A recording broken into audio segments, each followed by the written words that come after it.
Hello viewers, welcome to my channel.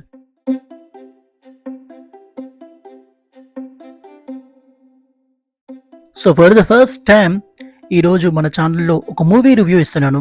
అది కూడా మన ప్రభాస్ గారి మూవీ కల్కి అండి. సో లేట్ చేయకుండా, సోది లేకుండా సింపుల్గా చెప్తాను, వినండి. ఫస్ట్ ఆఫ్ ఆల్, వై కల్కి అంటే ప్రభాస్ ఫ్యాన్స్ అయితే మాత్రం 100% ప్రభాస్ గారి కోసం వెళ్తారు. మనలాంటి మూవీ లవర్స్కు మాత్రం 100% మనం కూడా స్టోరీ కోసం వెళ్తాము. సో ఈ మూవీ స్టోరీ ఏంటి అంటే, మన మహాభారతంలో కృష్ణుడు చెప్పినట్టు ధర్మం అదుపు తప్పినప్పుడు తప్పకుండా నేను వస్తాను అని, అది కూడా ఈ కలియుగంలో అంతరించిపోతున్నప్పుడు విష్ణుమూర్తి దశావతారం కల్కిగా వస్తాడు అని ఒక ఫ్యూచర్ గురించి మనందరికీ తెలిసిందే. సో అదే పాయింట్ని హైలైట్ చేసుకొని మన నాగశ్విన్ ఈ మూవీ స్టోరీ రాసుకున్నారనుకుంటా. సో ఈ మూవీలో ఏంటి అంటే, ఫ్యూచర్ ఎలా ఉంటుంది, కల్కి పుట్టే ముందు జరిగే విశేషాలు ఏంటిది, అంటే అసలు కల్కి ఎలా వస్తాడు, అలా అన్ని విషయాలు కూడా కవర్ చేస్తూ ఒక పురాణాల విషయాలన్నీ కూడా సైంటిఫిక్ థాట్స్ తోటి చాలా చక్కగా రాసుకున్నాడు. And at the same time చాలా బాగా ప్రజెంట్ చేశారు. సో ఇది హాలీవుడ్స్ మూవీకి ఏ మాత్రం తగ్గకుండా చాలా బాగా తీశాడు.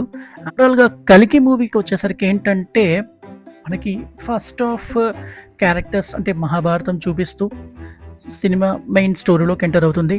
అయితే వెళ్ళిన తర్వాత అందరి క్యారెక్టర్ రివీల్స్ చేస్తూ వస్తుంటాడు. ఇంటర్వెల్ వరకు ఓకే అనిపిస్తుంది. బట్ ఇంటర్వెల్ దగ్గర నుంచి, ప్రీ ఇంటర్వెల్ ముందు అండ్ ఇంటర్వెల్ తర్వాత అండ్ క్లైమాక్స్ వరకు కూడా సినిమా చాలా అంటే చాలా బాగా వచ్చింది. ఈ సినిమాకి మెయిన్ హైలైట్ ఏంటంటే, సెకండ్ హాఫే పుల్ చేయాలి సినిమాని. సో బిగ్గెస్ట్ సెట్ కూడా సెకండ్ హాఫే. ఇంటర్వెల్ తర్వాత వచ్చే ప్రతి సీన్, ప్రతి ఎపిసోడ్ కూడా చాలా బాగుంది. అండ్ క్లైమాక్స్లో, అంటే ఎందుకు క్లైమాక్స్ హైలైట్ అని చెప్తున్నానంటే, ప్రభాస్ గారిని ఫస్ట్ నుంచి చూసి చూసి చూసి ఏంటి అని అనుకునే టైంకి క్లైమాక్స్ వచ్చే టైంకి ఒక రేంజ్లో వెళ్ళిపోతుంది అనమాట. క్లైమాక్స్ మటుకు బీభత్సం, మామూలుగా తీయలేదు. అండ్ నాగశ్విన్ మొత్తం ప్రపంచానికి మన యొక్క మహాభారతం అంటే మన పురాణాలు ఇలా చెబుతూ, అదేవిధంగా వాళ్ళందరికీ నచ్చే విధంగా హాలీవుడ్ స్థాయిలో ఈ మూవీ తీశాడు.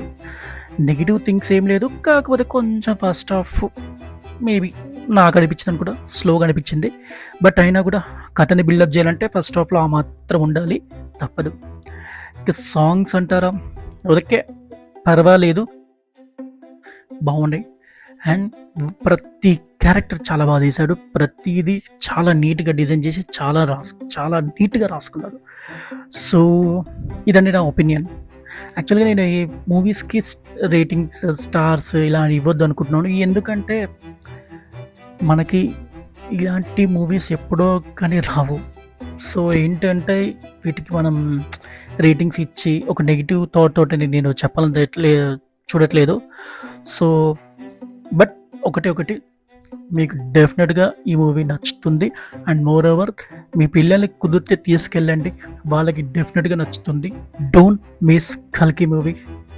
ఇది కల్కి మూవీ రివ్యూ. మీకు నచ్చితే లైక్ చేసి, షేర్ చేసి, సబ్స్క్రైబ్ చేయండి. Thank you.